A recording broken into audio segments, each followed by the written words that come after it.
ونعوذ بالله من شرور أنفسنا ومن سيئات أعمالنا من يهده الله فلا مضل له ومن يضلله فلا هادي له ونشهد أن لا إله إلا الله وحده لا شريك له ولا نظير له ولا وزير له ولا مشير له ولا معين له ولا مثل له ولا مثال له ونشهد أن سيدنا وسندنا ونبينا وشفيعنا وهادينا ومرشدنا ومولانا محمدا عبده ورسوله أرسله بالحق بشيرا ونذيرا وصلى الله تعالى عليه وعلى آله وأصحابه وأزواجه وذرياته وأهل بيته وبارك وسلم تسليما كثيرا أما بعد فأعوذ بالله من الشيطان الرجيم بسم الله الرحمن الرحيم اليوم أكملت لكم دينكم وأتممت عليكم نعمتي ورضيت لكم الإسلام دينا وقال الله سبحانه وتعالى لقد كان لكم في رسول الله أسوة حسنة آمنت بالله صدق الله مولانا العلي العظيم وبلغنا رسوله النبي الكريم ونحن على ذلك لمن الشاهدين والشاكرين والحمد لله رب العالمين. درود شریف پڑھ لیں. اللہم صلی علی محمد وعلی آل محمد کما صلیت علی ابراہیم وعلی آل ابراہیم انک حمید مجید. اللہم بارک علی محمد وعلی آل محمد کما بارکت علی ابراہیم وعلی آل ابراہیم انک حمید مجید. مولاي صلی وسلم دائما ابدا على حبيبك خير الخلق كلهم هو الحبيب الذي ترجى شفاعته لكل حول من الأحوال مقتحم.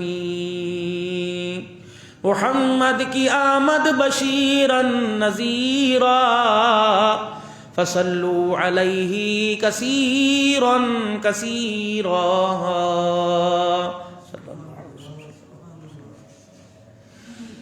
انتہائی میرے واجب الاحترام بزرگوں، عزیزوں، دوستوں، اللہ جل شانہ نے حضرت انسان کو دو چیزوں سے پیدا کیا.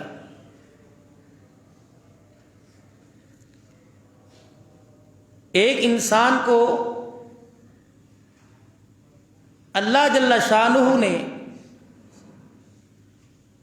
جو دو چیزیں عطا فرمائی، ایک جسم اور ایک جسم کے اندر روح.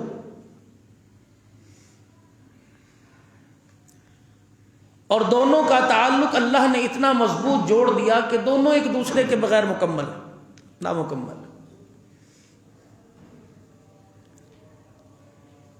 اور ان دونوں میں سے اللہ نے قیمتی چیز کون سی بنائی؟ جس کو اللہ نے چھپا رکھا، وہ روح ہے۔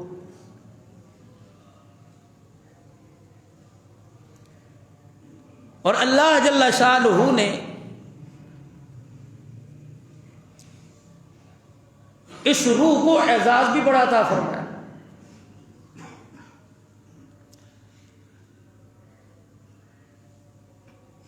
اگر یہ روح اللہ کے دربار میں اس حالت میں پہنچ گئی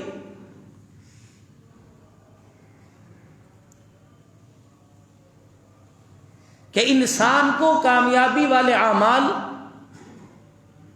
یا یوں سمجھ لیں کہ روح زندہ رہی، تو اس کا ٹھکانہ، جسم کا ٹھکانہ قبر اور روح کا ٹھکانہ علیین، وہ ساتوں آسمان سے اوپر۔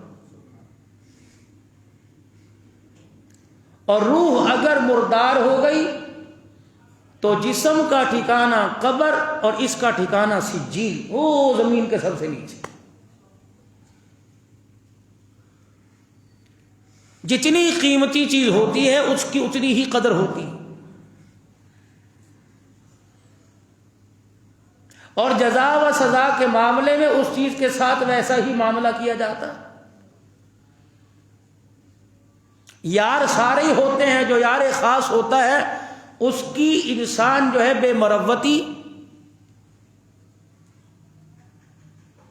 دوست سے برداشت نہیں ہوتی، پھر کہتا ہے یار سب کرتے کوئی پرواہ نہیں، تو نے جو کیا نا یہ گلا میرے سے برداشت نہیں ہوا۔ اس کی اہمیت کا اندازہ یوں بتلا دیا کہ اس کے ٹھکانے اللہ نے آسمانوں پہ رکھ دیے، اور انسانی جسم کے ساتھ اللہ نے اس روح کا تعلق اتنا مضبوط بنا دیا کہ جسم میں روح ہے تو ساری چیزیں کارآمد ہیں، اور جسم میں روح نہیں، چیزیں تو موجود ہیں لیکن اس میں سے ایک بھی کارآمد نہیں۔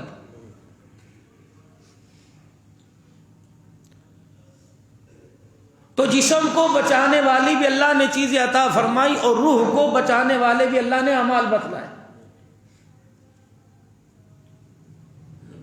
گندگی سے، ناپاکی سے، اسی طریقے سے دوسری چیزوں سے اپنے جسم کو پاک رکھو، اور اس کی غذا اللہ نے ہر چیز عطا فرما دی کہ اپنے جسم کو اس چیز سے تقویت عطا کرو، اپنے جسم کو اس چیز سے بڑھاؤ۔ نعمتیں ہیں، فروٹ ہیں، سبزیاں ہیں، کھانے ہیں، مشروبات ہیں، نقصانات سے بچنے کے سبب بتلا دیے، اور فائدے کے اسباب بھی اللہ نے بتلا دیے۔ اسی طریقے سے اللہ جل شانہ نے روح کو پہنچنے والی جن چیزوں سے نقصان ہوتا ہے اللہ نے وہ بتلا دی، گناہوں والی زندگی،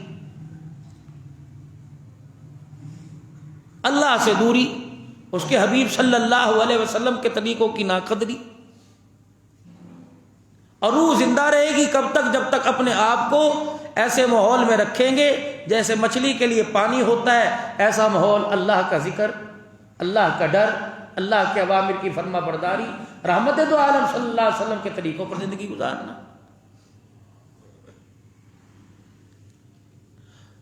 تو ان دو چیزوں کا مرکب بنا کر اللہ جل شانہ نے انسان کو دنیا کے اندر کامیاب ہونے کے لیے بھیجا، اور کلمہ پڑھنے کے بعد انسان کو اللہ نے 4 بڑے فرائض عطا فرمائے، 2 ظاہر کے، 2 باطن کے۔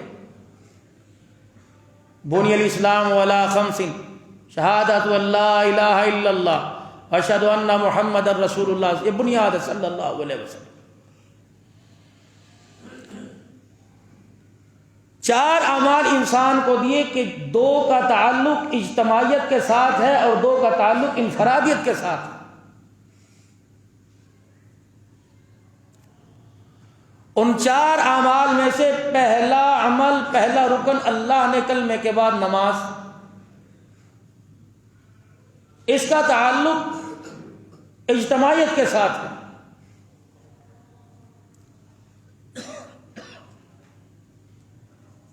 اور کلمہ پڑھنے کے بعد زکوٰۃ، نماز کے بعد زکوٰۃ. ہم کہتے ہیں کلمہ نماز اور روزہ، نہیں، ترتیب غلط ہے. کلمہ نماز زکوٰۃ روزے کی فرضیت مدینہ شریف میں ہوئی اور حج کی فرضیت 9 ہجری کے اندر ہوئی. تو پہلے فرض جو آئی وہ ہجرت کے دوسرے، وہ اپنا مکی زندگی کے اندر اعلان نبوت فرمانے کے بعد دوسرے سال کے اندر حکم آ گیا نماز کا.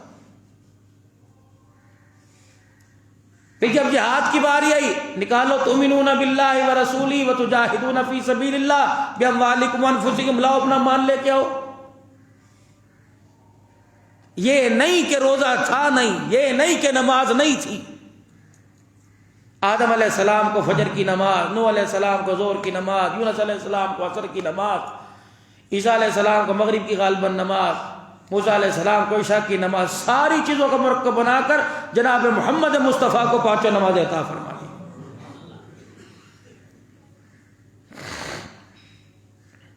کیونکہ عرش عظیم کے مالک نے اعلان کرنا تھا الیوم اکملت لکم دینکم واتممت علیکم نعمتی ورضیت لکم الاسلام دینا. جناب آدم علیہ السلام سے لے کر عیسیٰ علیہ السلام تک پروردگار عالم نے کسی بھی نبی سے یہ اعلان نہیں کروایا جو اعلان دین کے مکمل ہونے کا مکے کے در یتیم آمنہ کے لال جناب محمد الرسول اللہ صلی اللہ علیہ وسلم سے کروایا ہے.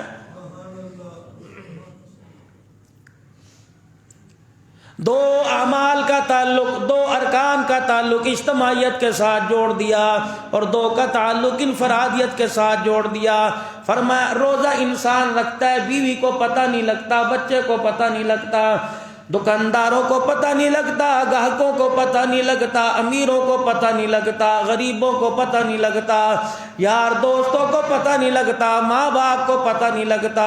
فرمایا جتنا چھپا ہوا عمل ہے اتنا ہی اللہ جل شانہ نے چھپی ہوئی جزا عطا فرما دی، اتنا ہی اللہ نے چھپا ہوا اجر عطا فرما دیا. الصوم لی وانا اجزی بہ، روزہ میرے لیے رکھا، اس کا اجر بھی میں ہی عطا فرماؤں گا. اب کتنا دے گا اس کو ہی پتہ ہے.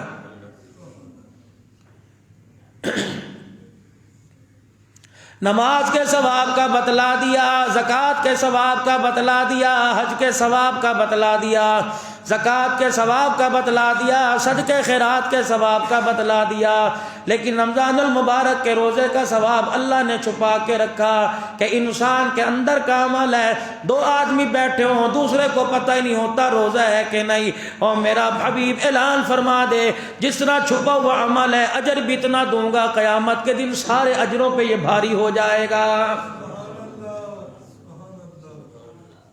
تو سال میں اللہ ایک دفعہ عطا فرماتا ہے، رکھ لینے چاہیے، کوئی حرج نہیں.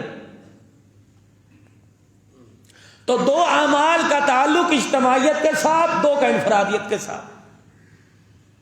سب سے پہلی بنیاد لا الہ الا اللہ محمد الرسول اللہ صلی اللہ تعالی علیہ وآلہ وسلم. اور یہ کلمے والا عمل اپنانا اور پھیلانا کتنا اونچا عمل ہے. امام الانبیاء صلی اللہ تعالی علیہ وسلم نے صحابہ اکرام کو روانہ کیا اور فرمایا جب زید بن حارثہ، عبداللہ بن رواحہ، جعفر بن طیار رضی اللہ تعالیٰ عنہ کا نام لیا، رسول اللہ صلی اللہ تعالی علیہ وسلم نے ارشاد فرمایا جب جعفر بن طیار کے ہاتھ سے جھنڈا گر جائے تو زید بن حارثہ کو دے دینا، اس کے ہاتھ سے گر جائے عبداللہ بن رواحہ کو دے دینا. اور لشکر کی روانگی کا رسول اللہ صلی اللہ علیہ وسلم نے جمعے کے دن صبح حکم دے دیا. عبداللہ بن رواحہ رضی اللہ تعالیٰ عنہ کے پاس سواری بڑی تیز تھی، کہنے لگے آخری جمعہ ہے، رسول اکرم صلی اللہ علیہ وسلم نے ہمارا تینوں کا نام لیا، لگتا ہے ہم واپس نہیں آئیں گے. یہ شرگوئی ہوئی نا حضور علیہ السلام سے. جعفر بن طیار کے ہاتھ سے جھنڈا گر گیا، لگتا ہے جعفر بن طیار اپنے ہاتھ سے اپنی زندگی میں تو جھنڈا گرنے نہیں دے گا. زید بن حارثہ کا بھی یہی حال ہے، عبداللہ بن رواحہ کا بھی یہی حال ہے. لگتا ہے جب 2 چلے گئے میرا نام بھی تیسرے نمبر پر آ گیا، لگتا ہے میں بھی اپنے گھر واپس نہیں آؤں گا. دل کے اندر خیال کیا، بیٹھے سوچنے لگے، فرمانے لگے سواری بھی میرے پاس تیز ہے، دوسرے لشکر سے اللہ اکبر سواری چلانے کا انداز بھی میرے پاس بڑا زیادہ ہے، میری سواری طاقتور بھی ہے، اگر وہ ایک دن پہلے بھی چلے گئے میں اپنی سواری کو تیز دوڑا کر ان کے ساتھ پہنچ جاؤں گا۔ جمعے کا دن آیا، مدنی کریم صلی اللہ تعالی علیہ وسلم خطبہ ارشاد فرمانے کے لیے ممبر پہ تشریف لائے۔ آپ کی نگاہ عبداللہ بن رواحہ رضی اللہ تعالیٰ عنہ کے چہرے پہ پڑی، رسول اکرم صلی اللہ تعالیٰ علیہ وسلم خاموش رہے۔ جب جمعے سے فارغ ہوئے، عبداللہ بن رواحہ میں نے تو تجھے لشکر کے ساتھ بھیجا تھا، سارا لشکر چلا گیا تو پیچھے کیوں رہ گیا؟ حضور علیہ السلام کے پاس بیٹھ کے رونے لگ گئے، کہنے لگے کملی والے آخری مسجد نبوی کا جمعہ ہے، مجھے پتہ نہیں واپس آؤں گا یا نہیں، لیکن تیری زبان کا کہا یقین دلا رہا ہے۔ کملی والے میرے پاس سواری بڑی تیز ہے، میں ان کے ساتھ جا کے مل جاؤں گا، راستے کا بھی مجھے پتہ ہے، مجھے رہبر کی ضرورت نہیں۔ رحمت والے نبی بس آخری جمعہ آپ کے پیچھے پڑھنا تھا، میں نے نماز بھی آپ کے پیچھے پڑھنی تھی اور آپ کا رج رج کے دیدار کرنا تھا۔ حضور کی آنکھوں میں آنسو آ گئے، آپ نے فرمایا عبداللہ بن رواحہ تیری ساری باتیں اپنی جگہ ہیں، لیکن وہ لشکر کب روانہ ہوا؟ عبداللہ بن رواحہ رضی اللہ تعالیٰ عنہ کہنے لگے صبح روانہ ہوا۔ فرمایا تو آدھے دن کے بعد جا رہا ہے، قسم ہے اس رب کی جس کے قبضے میں میری جان ہے، تو ساری ساتوں آسمان اور زمین کو سونے چاندی سے بھر کے خیرات کر دے، ان کے آدھے دن کے ثواب کو نہیں پہنچ سکتا۔ لا الہ الا اللہ۔ کتنے مقدروں والے لوگ ہیں، کسی کے حصے میں دکان آ گئی، کسی کے حصے میں کاروبار آ گیا، کسی کے حصے میں کھیتی باڑی آ گئی، لیکن مقدر والے لوگ ہیں جن کے حصے میں کلمے والی محنت آ گئی ہے۔ یہ بھی ہماری ذمہ داری ہے۔ کنتم خیر امت اخرجت للناس تأمرون بالمعروف وتنہون عن المنکر وتؤمنون باللہ۔ کتنی کلمے کی طاقت ہے۔ حضرت طفیل دوسی رضی اللہ تعالی عنہ ابھی کلمہ نہیں پڑا تھا، مکے میں ابو جہل کے مہمان بن کے آئے۔ یہ دوس قبیلے کے سردار تھے، ابو جہل اپنے قبیلے کا سردار تھا۔ خاطر تواضع ہوئی، کھانا پینا ہوا، سارے معاملات ہو گئے۔ حضرت طفیل دوسی کہنے لگے، مجھے ابو جہل کہنے لگا تیرے سے ایک راز کی بات کرنی ہے۔ میں نے کہا خیر ہو، کیا راز کی بات کرنی ہے؟ کہنے لگا ایک مکے کی دھرتی پہ نیا نبی آیا ہے جو ہمارے لات اور منات کو برا کہتا ہے اور کہتا ہے بھلا جو ہمارے باپ دادا کیا عقل مند نہیں تھے، ہمارے پردادا کیا ہماری نسلوں میں عقل مند نہیں تھے، ہم نے تو ان کو ان کے آگے جھکتے دیکھا، انہی سے مدد مانگتے دیکھا، انہی کو اپنا حاجت روا مانتے دیکھا، انہی کو اپنا پیشوا مشکل کشا مانتے دیکھا۔ آج ایک یتیم کھڑا ہو گیا، ہمارے ہی قبیلے کا ہے، ہماری قوم کا ہے، اس کے باپ دادے ہمارے سامنے رہے، وہ خود ہمارے سامنے پلا بڑا جوان ہوا، لیکن آج اس نے کچھ عرصہ پہلے عجیب اعلان کر دیا، یا ایھا الناس قولوا لا الہ الا اللہ۔ انہوں نے کہا اچھا اس کی بات کو کوئی مان بھی رہا ہے کہ نہیں؟ کہاں لے ایسے ویسے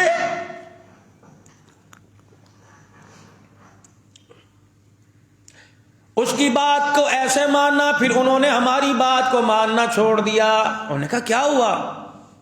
تو میں نے سمجھایا نہیں، کہ ہر طریقے سے سمجھایا، کبھی ہم نے انہیں پیار سے سمجھایا، کبھی لاڑ سے سمجھایا، کبھی مار سے سمجھایا، نہیں یقین آتا صبح ہمارے ساتھ چل کے دیکھ لینا، ان کے ماننے والوں کے کپڑوں جسم سے ہم کرتا ہٹائیں گے، ان کے جسم پر ماس تو کیا جسم میں ہڈیاں بھی نظر نہیں آئیں گی، ان کے پیٹ پہ پتھر بندھے ہوئے ہوں گے، ان کے پیر میں جتی نہیں ہوگی، انہیں ہم نے مکان سے بے مکان کر دیا، ہم نے انہیں اپنی نوکریوں سے نکال دیا، ہم نے ملازمتوں سے نکال دیا۔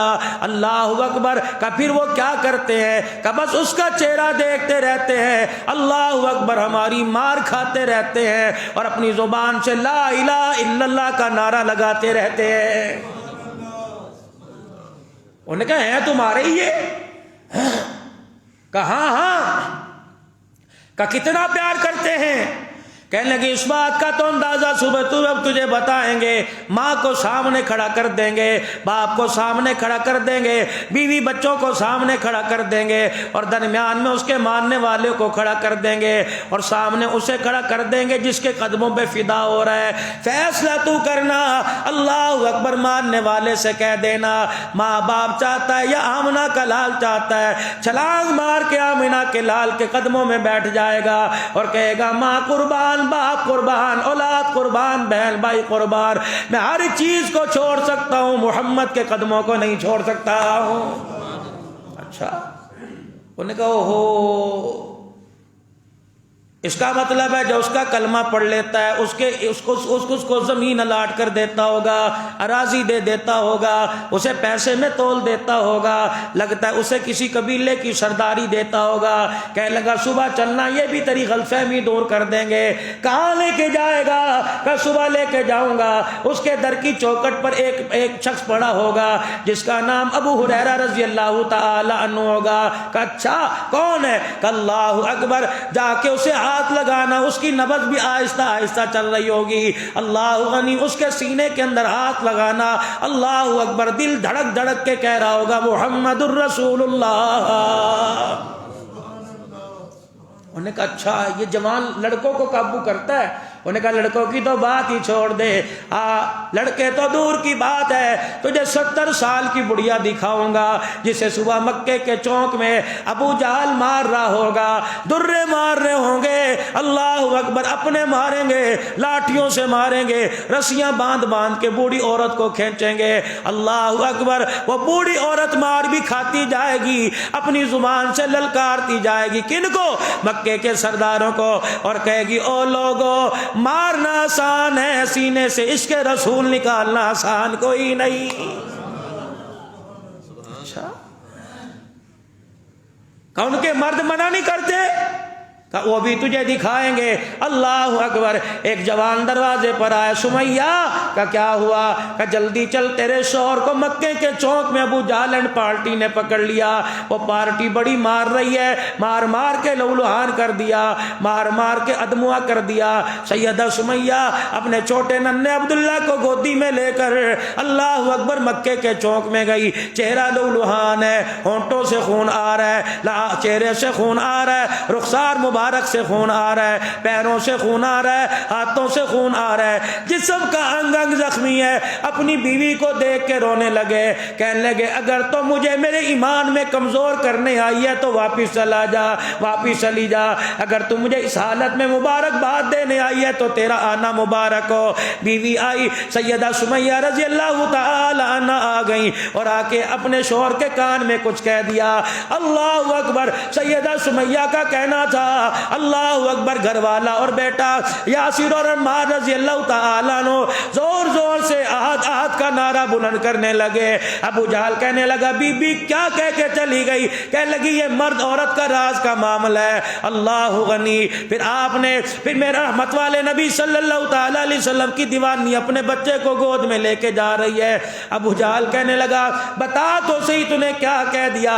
اپنے چہرے کے، اپنے شوہر کے چہرے کی طرف دیکھ کے مسکرانے لگی، کہنے لگی صحیح ہے نا، مطمئن ہو کے گھر چلی جاؤں تو اپنے ایمان میں ڈگمگائے گا تو نہیں، مار کھا کے اپنا بیانیہ تو نہیں بدل دے گا؟ اور نہیں، ہاتھ کھڑے کر کے کہنے لگا میری پرواہ نہ کر، بلکہ مجھ سے وعدہ کر جس رستے پر میں چلا اسی رستے پہ تو چل کے آئے گی، اللہ اکبر۔ اے سمیہ بتلا تو جا کیا کہہ کے گئی ہے؟ کہنے لگی میں نے کان میں کہہ دیا جنت کے کنڈے کھٹکھٹاتا جا، ابو جہل کی مار کھاتا جا۔ کیسے لوگ ہیں، نہ کچھ لیا نہ کچھ دیا، کو کپڑا لتا وغیرہ۔ کہنے لگے یہ تو بات ہی چھوڑ دے، وہ تو دینے والے نظر آئیں گے۔ کون؟ کہا میں تجھے صدیق اکبر دکھاتا ہوں۔ کیوں؟ وہ کیا ہے؟ اللہ اکبر، تبوک کا موقع ہے، ساری گٹھڑی سر پر اٹھا کے لے آیا۔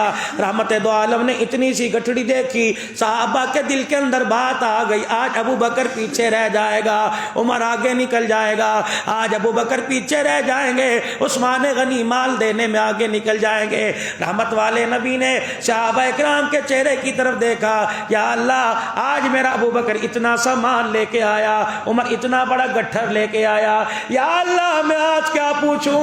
پروردگار عالم نے اعلان فرما دیا، میرا حبیبہ پریشان نہ ہو، اللہ اکبر، ہر جگہ تیرے ابو بکر کا پہلا نمبر آئے گا، اللہ اکبر، ہر جگہ تیرا ابو بکر تجھے پہلے کھڑا ہوتا نظر آئے گا۔ حضور نے فرمایا اللہ نے میرے دل میں بات اتاری، میں نے عمر رضی اللہ تعالی گڑھ کی گٹھڑی اٹھا کے لائے، میں نے کہا عمر کیا لے کے آیا؟ کہا آدھا لے کے آیا، آدھا چھوڑ کے آیا۔ جب باری صدیق اکبر کی آئی، سوال کا انداز ہی بدل دیا، حضور نے فرمایا صدیق کیا چھوڑ کے آیا؟ کہ سب کچھ لے آیا، گھر میں اللہ اس کا رسول چھوڑ کے آ گیا۔ دینے والے بھی ایسے ہیں، لیتے بھی کچھ نہیں، فدائے فدا کرتے رہتے ہیں۔ انہوں نے کہا چل مجھے دکھا تو صحیح، انہوں نے کہا نو نو نو، میں اپنی گارنٹی نہیں دیتا، تیری گارنٹی کہاں سے دوں گا؟ اصل مسئلہ تو اس کی بات نہیں سننی، میں اپنی گارنٹی نہیں دیتا، تیری کیسے دے دوں؟ جب میں کھڑا ہوتا ہوں میرا دل بھی کلمہ پڑھنے کو کرتا ہے، میں بھاگ آتا ہوں۔ نبی تو نبی ہے، نبی کے یاروں کے غلام حافظ خدا بخش کروڑی رحمت اللہ علیہ، کروڑ لالی سن کے اندر اتنے بڑے بزرگ تھے۔ میں ربیع الاول میں مغرب کی نماز کے بعد ان کی مسجد میں بیان کر کے آیا، اللہ اکبر، حافظ کروڑی رحمت اللہ علیہ فرمایا شہر کے چوک میں جہاں سے آبادی شروع کرتی وہاں بیٹھ جایا کرتے، کوئی آ کے کہتے حافظ جی کروڑ دا رستہ دسو، فرمایا کرتے کروڑ کا رستہ بتلاؤں کہ توڑ کا رستہ بتاؤں؟ حافظ جی کہتے توڑ کا رستہ کیا؟ فرماتے لا الہ الا اللہ محمد الرسول اللہ، جس کی طرف کلمہ پڑھ کے سنا ہندو بن یا سکھ فوراً کلمہ پڑھ لیا کرتا۔ انگریز کی عدالت تھی، انگریز کی عدالت میں کیس چلا گیا، حافظ صاحب رحمت اللہ علیہ کو، حافظ کروڑی رحمت اللہ علیہ کو بلا لیا، یہ سارے جتنے ہندو ہیں یہ سارے آپ کے خلاف درخواست لے کے آئے ہیں اور یہ کہتے ہیں میں زبردستی کلمہ پڑھاتا ہے۔ حافظ خدا بخش رحمت اللہ علیہ فرمانے لگے میں کلمہ پڑھاتا ہوں، کہ یہ کہہ رہا ہے، یہ کہہ رہا ہے۔ وہاں ہندو کھڑے تھے، وکیل کھڑے تھے، جج بھی میرے عزیزوں انگریز تھا یا ہندو تھا۔ حافظ جی نے یوں کر کے اشارہ کیا، فرمایا اکو میں کلمہ پڑھایا، انگلی کا اشارہ ہوتا، وہ ہندو کہتا لا الہ الا اللہ محمد الرسول اللہ، وکیل کی طرف اشارہ کیا، اکو میں کلمہ پڑھایا، وہ کہتا لا الہ الا اللہ محمد الرسول اللہ۔ جب کمرہ عدالت میں 5-6 ہندوؤں نے کلمہ پڑھا، جج کرسی چھوڑ کے بھاگ گیا، انہوں نے کہا یہ اس کا کمال نہیں، رحمت والے رب کا کمال ہے۔ نگاہ ولی میں وہ تاثیر دیکھی، بدلتی ہزاروں کی تقدیر دیکھی، لا الہ الا اللہ، جتنا لا الہ الا اللہ محمد الرسول اللہ صلی اللہ علیہ وسلم زبان سے بولیں گے، پانی زبان منہ کے ذریعے، روٹی منہ کے ذریعے، خشک میوجات منہ کے ذریعے اندر جاتے ہیں، پھر جا کے معدے میں، پھر جا کے خون، پھر جا کے فاضل مادے، یہ اندر جا کے بنتے ہیں۔ جتنا زبان پر لا الہ الا اللہ کا بول آئے گا اتنا ہی اندر اترے گا، اتنا ہی اندر جا کے ایمان مضبوط ہوگا۔ اور یہ جو خود سمجھا رہا تھا نا، رات کے اندھیرے میں رسول اللہ صلی اللہ تعالی علیہ وسلم حرم کعبہ میں تلاوت کلام اللہ کر رہے تھے، ادھر سے ابو جہل جا کے کھڑا ہو گیا، ادھر مکے کا عتبہ جا کے کھڑا ہو گیا، ادھر سے جا کے امیہ کھڑا ہو گیا، دونوں اندھیرے میں ایک دوسرے کو ہاتھ مار مار کے کہنے لگے تو کون ہے؟ کہ چپ کر جا، تو کون ہے؟ کہ چپ کر جا، ہم وہی ہیں جو صبح اس کے راستے میں کانٹے بچھاتے ہیں، جہاں سے گزرتا ہے پتھر برساتے ہیں۔ کہ اللہ اکبر، پھر یہاں کیوں آ گئے؟ کہ کہنے لگے جب یہ قرآن پڑھتا ہے ہمیں بستر چھوڑنے پر مجبور کر دیتا ہے، تو فعل تو نے کوئی نہیں جانا۔ کہنے لگے اچھا ایسی بات ہے، کوئی چائے پانی حکا کوئی دور شود نہیں، بس مجھے سونے دے، کنڈیاں لگا دی، کمرہ بند، روشن دان کی چٹکنیاں، کھڑکیاں بند، یہ کیا کر رہا ہے؟ کہ بس تجھے نہیں پتا جس چیز سے۔ بعض روایت میں لکھا کپاس کے پھائے، روئی کے پھائے لے کے آ گیا، کہنے لگا یہ اپنے کانوں میں ڈال لے۔ میں نے کہا اتنی بھی بات کیا؟ کہ بس تو جو کہتے ہیں نا احتیاطی تدابیر کر، طفیل کہتے ہیں میں نے روئی کے پھائے اپنے کانوں میں ڈال لیے، میں رات کو کروٹ پہ لیٹا بستر پہ سوچتا رہا ایسی کیا آواز ہے جو سن کر دیوانہ ہو جاتا ہے۔ اللہ اکبر، میری آنکھ لگ گئی، مجھے نہیں پتا میں نے کب کروٹ بدلی اور میرے کان سے روئی کا پھایا نکل گیا۔ میں نے جیسے کان اونچا گیا، قرآن پڑھنے کی آواز میرے کانوں میں آنا شروع ہو گئی، میں نیند سے بیدار ہو گیا، پھر میں اٹھ کے بیٹھ گیا، میں نے بستر چھوڑ دیا، پھر آہستہ آہستہ میرے قدم خود بخود چلنے لگ گئے، پھر میں دروازے کے پاس چلا گیا، میں نے دروازے کا کنڈا کھولا، جس طرف سے آواز آ رہی تھی میں اسی طرف چلا گیا۔ میں نے دیکھا ایک حسین چہرہ، کبھی 14ویں کے چاند کو دیکھتا ہوں، کبھی اس کے چہرے کو دیکھتا ہوں، پیدا کرنے والے کی قسم ہے چاند پہ تو مجھے چھائیاں نظر آئیں، اس کا چہرہ صاف نظر آیا۔ اللہ اکبر، آواز بھی قرآن کریم کی آ رہی تھی، نبوت کے جسم سے خوشبو بھی آ رہی تھی۔ میں نے کہا یہ جھوٹا نہیں ہو سکتا، اس کا جسم بھی بے عیب ہے، اس کا وجود بھی بے عیب ہے، اس کا اعلان نبوت بھی بے عیب ہے، اترنے والا قرآن بھی بے عیب ہے، اس کا خدا بھی عیبوں سے پاک ہے، جو تلاوت کر رہا ہے پیغام دے رہا ہے یہ بھی بے عیب ہے۔ کہنے لگے میں ان کے پاس جا کے بیٹھ گیا، نبوت کی زبان سے تلاوت ہو رہی تھی، رحمت والے نبی نے پڑھنا شروع کیا، میری آنکھوں سے پانی نکلنا شروع ہو گیا، میں نے مکے میں چیخے مار مار کے رونا شروع کر دیا۔ اللہ اکبر، رحمت والے نبی نے سلام پھیرا، میں ہاتھ جوڑ کے کھڑا ہو گیا، میں نے کہا اگلی آیت قرآن کی نہ سنانا، میرا کلیجہ پھٹ جائے گا۔ حضور نے فرمایا کیا ارادہ ہے؟ کہ وہی ارادہ جو تیرے ابو بکر عمر کا ہے۔ کیا؟ کہ اشہد ان لا الہ الا اللہ وانک رسول اللہ۔ آج ہمارے پاس سب کچھ ہے لیکن کلمے کی طاقت نہیں ہے ہمارے پاس۔ مال کی کمی نہیں، تعلقات کی کمی نہیں، پاور کی کمی نہیں، مادی اسباب کی کمی نہیں، لیکن ایمان کی بڑی کمزوری ہے۔ اور پوری دنیا کا کفر آج ہمارے سے ایمان کی طاقت مانگتا ہے، اسلحے کی طاقت۔ آج تم غوری شاہین ایٹم بم بناؤ، وہ اس سے 4 ہاتھ اوپر بنا دیتا ہے، لیکن میرے عزیزو ہر چیز کے مقابلے میں آ سکتا ہے، مسلمانوں کے ایمان کے مقابلے میں نہیں آ سکتا ہے۔ دنیا کی سپر پاوریں اسلام کے آگے انہوں نے اپنے آپ کو سرنڈر کر دیا تھا، ہتھیار ڈال دیے تھے۔ یہ کلمے کی طاقت۔ اس کلمے کے بعد نماز، اس نماز کا تعلق اجتماعیت کے ساتھ ہے۔ کلمہ پڑھنے کے بعد 4 اعمال ملے، 2 چیزیں اجتماعیت، 2 چیزیں انفرادیت۔ نماز اور حج اجتماعی طور پر، زکوٰۃ، نماز اور حج نماز یہ اجتماعی طور پر اور حج یہ اجتماعی طور پر لوگوں میں کرتے ہیں۔ روزے کا عمل خفیہ، زکوٰۃ کا عمل خفیہ۔ اب نماز پر دیکھو کتنا بڑا خدا نے مسئلہ حل کیا۔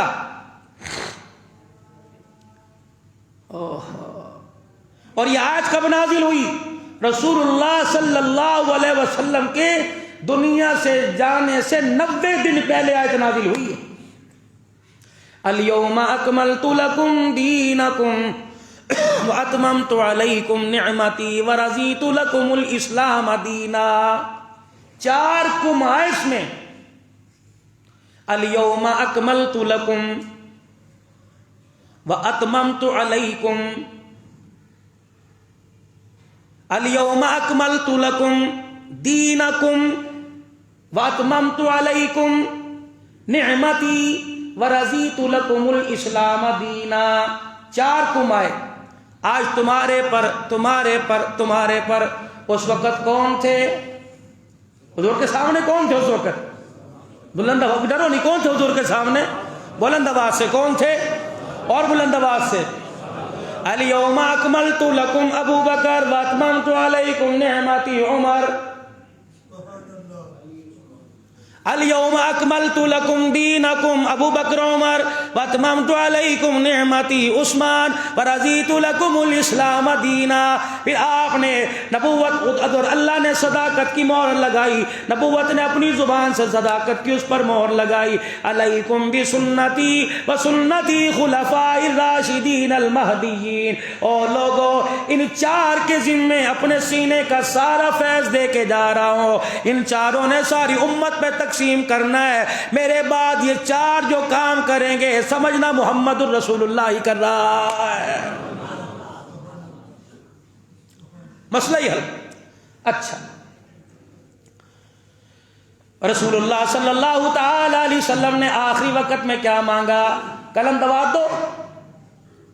سب سے بڑا یہاں اعتراض یہ ہوتا ہے کہ حضرت عمر رضی اللہ تعالیٰ عنہ کھڑے تھے فرمانے کا حسبنا کتاب اللہ، اللہ کی کتاب ہی کافی ہے. اعتقادی مسائل جو تھے، اعتقادی جو بات تھی وہ 90 دن پہلے کہہ کے مکمل کر دی. اب فضائل کے طور پہ کچھ کہا تو کچھ کہا ہوگا، لیکن اعتقادی طور پہ 90 دن پہلے بتا دیا. 9 ذی الحج حجۃ الوداع کے موقع پر، اس کے بعد حضور 3 مہینے دنیا میں تشریف رکھے رہے، زندہ رہے، پیغمبر نے کوئی ایسی بات نہیں کی. پھر دونوں اجتماعی عبادات کے تعلق کے ساتھ کس کو جوڑا؟ 9 ذی الحج کو حج فرض، 9 ہجری کو حج فرض ہوا. آپ نے سب سے پہلے حج کا امیر جناب ابوبکر رضی اللہ تعالیٰ عنہ کو مقرر کیا. حضرت عمر بھی موجود تھے، عثمان بھی موجود تھے، حضرت علی رضی اللہ تعالیٰ عنہ موجود تھے. لیکن کس کو مقرر کیا جا رہا؟ نبی کا چچا عباس رضی اللہ تعالیٰ عنہ موجود تھے. حضور کے خاندان سے حضرت عقیل رضی اللہ تعالیٰ عنہ موجود تھے. آپ نے سیدنا صدیق اکبر کو حج کا امیر مقرر کر دیا.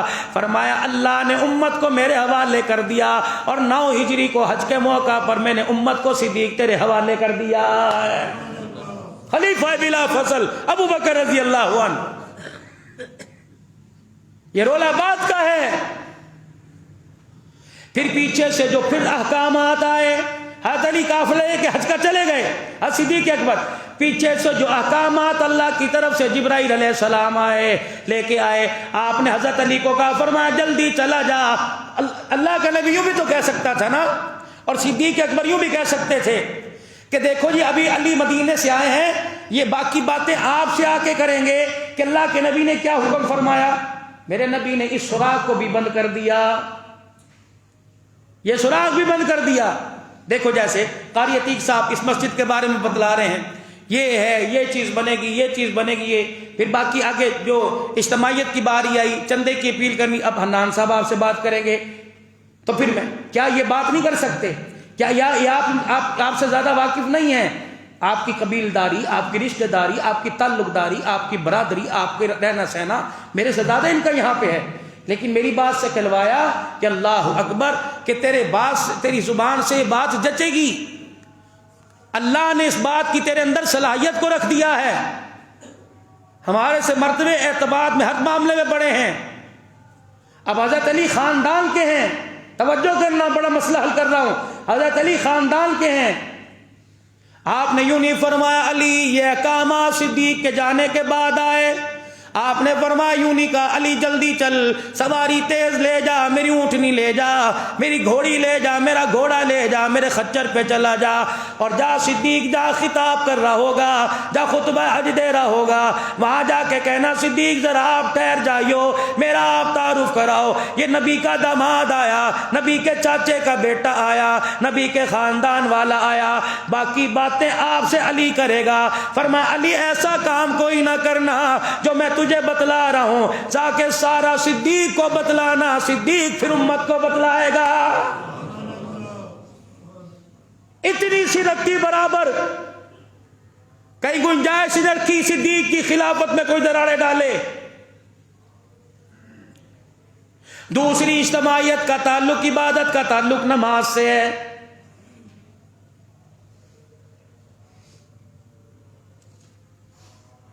ایک اجتماعیت حج کی، صدیق سامنے آؤ.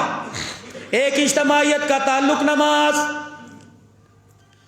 بدھ کے دن رسول اللہ صلی اللہ تعالی علیہ وسلم مغرب کے وقت بیمار ہوئے. آپ نے فرمایا مرو ابا بکر فلیصلی بالناس، ابو بکر کو میرے مصلی پر آ جائے. سیدہ عائشہ رضی اللہ تعالی عنہ کہنے لگی کملی والے وہ رقیق القلب ہے، وہ آپ کی موجودگی میں آپ کے مصلی پہ آ کے نہیں کھڑا ہو سکتا. آپ نے فرمایا عائشہ یہ رائے میری نہیں، یہ حکم میرے خدا کا ہے. جناب سیدنا صدیق اکبر رضی اللہ تعالی عنہ نے 17 نمازیں نہیں، سوار تک 22 نمازیں، بدھ کی نمازیں، جمعرات کی نمازیں، جمعے کی نمازیں، ہفتے اتوار کی نمازیں، بعض روایت کے اندر آیا جمعرات سے شروع کر 22 نمازیں رسول اللہ صلی اللہ تعالی علیہ وسلم کی موجودگی میں پڑھائی. نمازوں کے دوران ایک مرتبہ سیدنا صدیق اکبر کو کوئی کام پڑ گیا جس کی وجہ سے آپ مسجد میں نظر نہ آئے. حضرت بلال رضی اللہ تعالی عنہ نے آ کر کہہ دیا الصلاۃ الصلاۃ، کملی والے نماز کے لیے تشریف لے آؤ. آپ نے فرمایا ابو بکر کو مصلی پہ کھڑا کر دو. کملی والے ٹھیک ہے. جب باہر دیکھا کسی سب میں حضرت ابو بکر نظر نہ آئے، حضرت عمر سے کہہ دیا نماز ہی تو پڑھانی ہے، آپ نماز پڑھا دیجئے. حضرت عمر رضی اللہ تعالی عنہ مصلی پر آ گئے اور آ کر کہا اللہ اکبر. حضور نے فرمایا آواز کس کی؟ سیدہ عائشہ کہنے لگی میرے باپ کی تو کوئی نہیں. حضرت علی کی گھر والی فاطمہ کہنے لگتا ہے چچی عمر کی آواز ہے. آپ نے فرمایا عائشہ جلدی سے ذرا پردہ ہٹا. پردہ ہٹایا گیا. آپ نے بستر سے لیٹے دیکھا عمر مصلی پہ کھڑے تھے، نماز ہی تو تھی. عمر میں کوئی شک ہے؟ عمر کے ایمان میں کوئی شک ہے؟ عمر کے خلیفہ ثانی میں کوئی شک ہے؟ فرمایا میرے بعد کوئی نبی ہوتا تاج نبوت عمر تیرے سر پہ سجدہ. عمر تیری رائے پہ خدا کا قرآن بول پڑتا ہے. عمر جو مشورہ تو دیتا ہے فیصلہ عرض سے وہی آ جاتا ہے. حضرت عمر کو مصلی پہ دیکھا، حضور نے یوں اپنے سرانے سے سر اٹھایا اور فرمایا لا عمر لا عمر لا عمر. عمر کو مصلی سے پیچھے کرو، عمر کو مصلی سے پیچھے کرو، میرے ابو بکر کو مصلی پر لاؤ. بعض جگہ آیا حضرت عمر نے نیت توڑ دی، بعض جگہ آیا حضرت عمر نے نماز مکمل کر دی. صدیق اکبر ہے سونے کیا ہوا؟ عمر نے نماز پڑھا دی. فرمایا اگر آج گنجائش رکھ لی قیامت تک صدیق تیری خلافت کو لوگ پر انگلیاں اٹھائیں گے. اگر نماز ہو گئی صدیق مصلی پر آ جا اور آ کر دوبارہ سے نماز پڑھا، تیرے فرض ادا ہو جائیں گے، امت کے نفل ادا ہو جائیں گے. اللہ اکبر. پھر کوئی کہے نا دنیا والوں کو بتا دوں گا مصلی میں تجھے دے کے جا رہا ہوں، علی جیسا میرا داماد بھی مصلی چھیننے کی جرت نہیں کر سکتا. اللہ اکبر. یہاں لوگوں کا ایک اعتراض اور بنتا، لوگ کی کہتے کہ وارث ہی کوئی نہیں سی جڑا مرضی آ کے بہ جاندہ.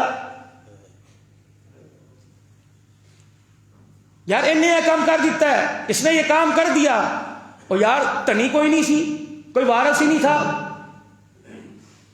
اولاد نہ ہو وراثت کس کے حصے میں آتی ہے؟ علماء بھی بیٹھے مفتیان کرام، بھائیوں میں جائے گی، چاچا چاچے کے بیٹوں میں جائے گی. صدیق نماز پڑھا رہے ہیں، گنجائش کہیں بھی مصطفیٰ نے رکھی، کہہ دو صلی اللہ علیہ وسلم. صدیق اکبر نماز پڑھا رہے ہیں، چچا عباس ادھر آئیے، داماد علی ادھر آ جاؤ، یہ چاچے کا بیٹا، یہ چاچا، دونوں کے کندھے پر ہاتھ رکھا. فرمایا چلو مجھے بھی صدیق اکبر کے پیچھے لے جاؤ. یہ چاچا خاندان والے جا رہے ہیں. دنیا ہے نہ کہ تنی کوئی نہیں سی، دنیا ہے نہ کہ وارث کوئی نہیں سی. فرمایا جن کے بعد جائیداد تقسیم ہونی ہے ان کو ساتھ لے کے آ گیا. صحابہ اکرام کو پتہ لگا سرکار آ گئے. صحابہ اکرام نے جگہ خالی کرنا شروع کر دی. حضور آگے آگے بڑھتے گئے. صدیق کے کانوں میں بھی پتہ لگ گیا حضور آ گئے، اور ناک کو پتہ لگ گیا نبوت کی خوشبو آئی. صدیق اکبر نے مصلی چھوڑنا شروع کر دیا. آپ نے فرمایا اے ابو بکر، چاچے کو بھی لے کے آ گیا، چاچے کے بیٹے کو بھی لے کے آ گیا، اور خود مصلی کا وارث آ گیا، تاکہ خاندان والے بھی درمیان میں دراڑیں نہ بنے. قیامت تک آنے والوں کو بتلا دو چاچے کی موجودگی میں، داماد کی موجودگی میں، گھر والوں کی موجودگی میں خود مصلی کا وارث قیامت کی صبح تک ابو بکر سے مصلی لینے نہیں آیا بلکہ مصلی دینے کے لیے آ گیا. مکاؤ گلے تھے، آؤ کھڑے ہو کے اعلان کرو علی کا حق تھا. اجتماعی عبادت حج جو سب کے سامنے، سب کے ساتھ، اجتماعی نماز، اجتماعی عمل نماز جو سب کے سامنے، سب کے ساتھ، دونوں جگہ حضور نے ابو بکر کو کھڑا کر دیا. باقی رہا گھر کا معاملہ. عورت آئی سرکار دو عالم صلی اللہ تعالی علیہ وسلم کی خدمت میں.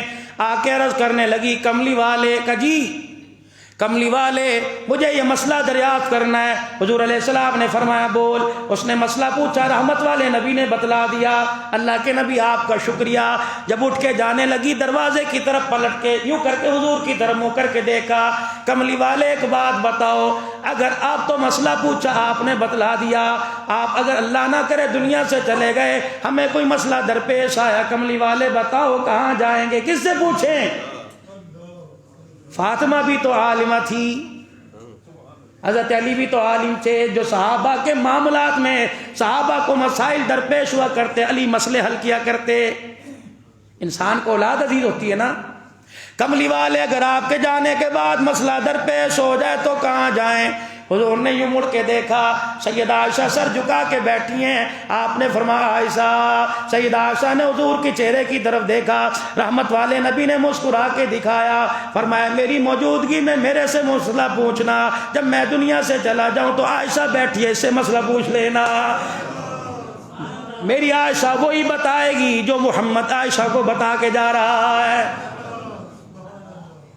ختم ہوگی بات. فرمایا میرے صحابہ اور میرے اہل بیت, اللہ اکبر, میرے اہل بیت کشتینوں کی مانی دیں.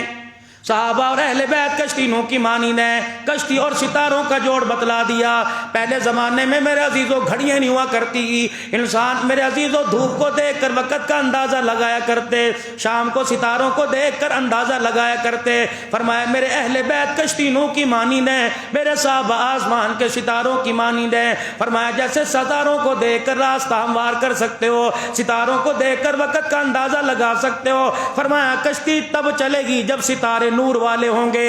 وَإِنْ آمَنُوا بِمِثْلِ مَا آمَنْتُمْ بِهِ فَقَدِ اهْتَدَوْا. میرے جانے کے بعد اگر ایمان لانا ہو تو ابو بکر کو دیکھ لینا, عمر کو دیکھ لینا, عثمان کو دیکھ لینا, علی کو دیکھ لینا, حسن کو دیکھ لینا, حسین کو دیکھ لینا, طلحہ کو دیکھ لینا, سعد کو دیکھ لینا, سعید کو دیکھ لینا, زبیر کو دیکھ لینا, عبداللہ بن زبیر کو دیکھ لینا, عبد الرحمن بن عوف کو دیکھ لینا, معاویہ کو دیکھ لینا, ابو سفیان کو دیکھ لینا, اکرمہ کو دیکھ لینا, ابو ذر غفاری کو دیکھ لینا. کملی والے کس کس کا نام گنائے گا؟ فرمایا اپنے بعد مرد عورتوں بوڑھے بچوں میں 4 لاکھ صحابہ چھوڑ کے جا رہا ہوں. فرمایا جس طرح ستاروں کی مانند, ستاروں کے اعزاز, ستاروں کے مرتبے کو کوئی نہیں پہنچ سکتا, میرے صحابہ کے مرتبے کو بھی کوئی نہیں پہنچ سکتا. بِمِثْلِ مَا آمَنْتُمْ بِهِ فَقَدِ اهْتَدَوْا. اگر جنت میں جانے کا راستہ تلاش کرنا ہو تو ان سارے صحابہ میں سے کسی کا دامن پکڑ لینا. ان کی یاری موڑ کی نہیں, ان کی یاری توڑ کی ہے. جس کا دامن پکڑے گا یہ تیرا ہاتھ جنت کے دروازے کے پاس لا کے چھوڑ دیں گے.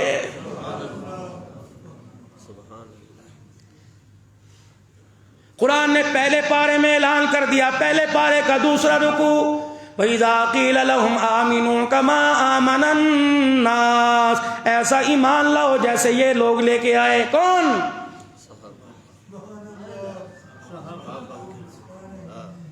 ہمیں دراصل عادت کوئی نہیں, ایسا ایمان لے کے آؤ جیسے صحابہ ایمان لے آئے. کون ایمان لایا؟ یہ ایمان. کلمہ پڑھا کپڑے تن سے اتر گئے, کلمہ پڑھا گھر سے بے گھر ہو گئے, کلمہ پڑھا رشتہ داروں نے گھر کے چھت چھین لی, کلمہ پڑھا اپنے پرائے ہو گئے, کلمہ پڑھا بیوی بچے علیحدہ ہو گئے. آمینو کما آمن السفہاء. ایسا ایمان ہم نہیں لاتے, بیوقوف جیسے لے کے آئے. مکے والوں نے انگلی اٹھائی, کافروں نے کہا ہم نہیں ایسا ایمان لاتے جیسے بیوقوف. اللہ خبردار, جھڑکی آسمان والے نے دی, اللہ اللہ انہم هم السفہاء. خبردار, ان کو بھونکنے والا خود کتا ہو سکتا ہے, ان کو بھونکنے والا بیوقوف. فرمایا کتا آسمان کی طرف بھونکنے لگ جائے تو اس کی بھونک آسمانوں پہ نہیں جاتی, اس کے چہرے پر آتی ہے. فرمایا او لوگو, اللہ اکبر, اگر انہیں ایمان والا مانو گے تو ان کی آواز تمہارے پاس آ کے ٹکرائے گی. اس سوچ سسٹم میں میرے عزیزو ایکو ہو جائے تو جتنی آواز کو بڑھائیں گے اتنی ایکو کانوں میں آئے گی. فرمایا اگر یہ ایمان والے تو تم ایمان والے، یہ ہدایت والے تو یہ تم ہدایت والے، یہ عقل والے تو تم عقل والے، یہ مرتبے میں بلند تو یہ تم مرتبے میں بلند، یہ آس کے رسول تم آس کے میں رسول۔ خبردار خبردار، ان کی طرف انگلی اٹھا کے گستاخ رسول کہو گے، ان کی طرف انگلی اٹھا کے بے ایمان کہو گے تو آواز ان تک نہیں جائے گی بلکہ ٹکرا کے تمہارے کانوں میں آئے گی۔ اس کا مطلب ہے تم خود اپنی زبان سے اعلان کر رہے ہو ہم بے وقوف ہیں، ہم بے عقل ہیں، ہم بے ایمان ہیں۔ صحابہ پاک، صحابہ کے ساتھ جو جڑ گیا وہ بھی پاک، صحابہ ایمان والے، صحابہ کے ساتھ جو جڑ گیا وہ بھی ایمان والا، صحابہ پاک دامن، صحابہ کے ساتھ جو جڑ گیا وہ بھی پاک دامن، صحابہ باحیا، صحابہ کے ساتھ جو جڑ گیا وہ بھی باحیا، صحابہ حضور کے عاشق، صحابہ کے ساتھ جڑ گیا وہ بھی حضور کا عاشق۔ تو میرے عزیزو، اللہ جل شانہ نے ہمارے اور ہمارے درمیان، رسول اللہ صلی اللہ علیہ وسلم کے درمیان اللہ نے صحابہ کا واسطہ رکھ دیا، پھر قرآن نے اس کی تصدیق کر دی۔ فَإِنْ آمِنُوا آمَنُوا بِمِثْلِ مَا آمَنْتُمْ بِهِ فَقَدِ اهْتَدَوْا۔ او لوگو، اگر تم نے ایمان لانا ہے تو محمد کے یاروں کی طرح ایمان لانا۔ یا اللہ اس سے کیا ملے گا؟ فرمایا ایمان لے کے آ جاؤ، تمہیں عرش والا خدا بھی مل جائے گا، روزے والا مصطفیٰ بھی مل جائے گا۔ 19 20 21 22 23 24 99 98 کہیں گنجائش رکھی نہیں۔ اجتماعیت کے جو دو اعمال تھے، ایک نماز، حج کا، حضور اپنی حیاتی میں صدیق اکبر رضی اللہ عنہ کو کھڑا کر کے چلے گئے۔ تو میرے محترم عزیزو، دوستو، بزرگو، اس وقت امت کے اندر اختلافات اتنے بڑھ چکے ہیں، اس وقت امت کے اندر ان اختلافات کی وجہ سے دوریاں اتنی آ گئی ہیں، لوگ سمجھنے کو تیار کوئی نہیں، ایک دوسرے پہ ہوٹنگ کرنے کو، ایک دوسرے کو نیچا دکھانے کو، ایک دوسرے کو کافر کہنے کو۔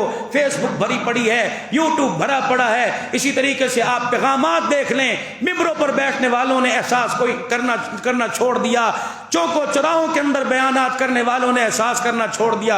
امت کو دور کیا جا رہا ہے۔ قرآن و سنت کی روشنی میں امت کو قریب لایا جائے، قرآن سنا کر، نبی کا فرمان بتا کر، اور سیدھے راستے سے پردہ ہٹا کر کہ یہ سیدھا راستہ ہے، اس راستے پر صحابہ اکرام بھی ملیں گے، اس راستے پر مصطفیٰ بھی ملے گا، اس راستے پہ مصطفیٰ کا خدا بھی ملے گا، اس راستے پر قرآن بھی ملے گا، اس راستے پر ہدایت کا نور بھی ملے گا۔ اللہ جل شانہ ہمیں صحابہ اکرام کو حقیقی معنوں میں رضی اللہ کہنے کی توفیق عطا فرمائے، اور گنبد خضرا سے اللہ ہمارا تعلق دنیا آخرت کے اندر مضبوط بنائے، اور یہ تعلق ہمیں سیدھا اللہ کے قدموں میں لے جائے، اور وہاں جا کر ہماری بخشش، ہماری مغفرت کا اللہ ذریعہ بنا دے۔ وآخر دعوانا ان الحمد للہ رب العالمین۔